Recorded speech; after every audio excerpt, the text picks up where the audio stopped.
আসসালামু আলাইকুম, hello friends, welcome to my new mini blog. আমি জেসমিনা আমার ছোট্ট একটি নতুন ব্লগে তোমাদের সকলকে ওয়েলকাম করছি। তো সকাল সকাল দেখতে পাচ্ছ আমি আর হাজব্যান্ড মিলে দুজনে মিলে একটু সাফাই অভিযানে লেগে পড়েছি। এখানটায় আমাদের চার চাকাটা থাকে। তো যেহেতু আমাদের রাস্তার ধারে ঘর, সেহেতু প্রচণ্ড পরিমাণে ধুলো, মানে বাঁশ ঝাড়া আছে সামনেই, সেই পাতা টাতা এসে মানে নোংরা হয়ে যায়। তো ওই দিকটা গাড়ি থাকার কারণে সব সময় এখানটা পরিষ্কার করাও হয় না। তো আজকে পরিষ্কার করার কারণ আছে, এখানে আমাদের কিছু জিনিসপত্র আসবে, সেগুলো এখানে রাখতে হবে। সেগুলো বাইরে দিকে রাখা যাবে না, কারণ বৃষ্টি টিষ্টি এলে না নষ্ট হয়ে যেতে পারে। তো তার কারণেই আরও পরিষ্কারটা করা হচ্ছে।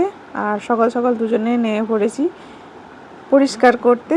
তো বড় অনেকটা হেল্প করে দিয়েছে, সেই সমস্ত ময়লা টয়লাগুলো তুলে ফেলে দিয়ে আসা করা সরানো সব কিছু করছে। আর দেখবে দুজনে মিলে একসাথে কাজ করলে না অনেক সময় দেখবে কাজ অনেকটা হালকা হয়ে যায়, একার উপর অনেক চাপ পড়ে যায়। তো আর কাজটা তাড়াতাড়িও হয়, ভালোও লাগে করতে।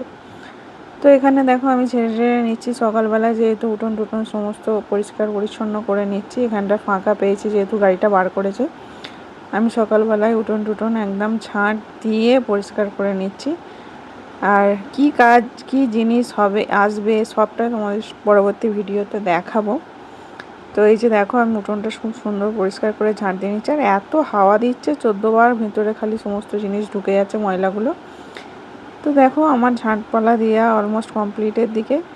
তো ছোট্ট একটা ভিডিও তোমাদের সাথে শেয়ার করলাম, কেমন লাগলো অবশ্যই জানিও। দেখা হচ্ছে পরবর্তী ভিডিওতে, ততক্ষণের জন্য টাটা।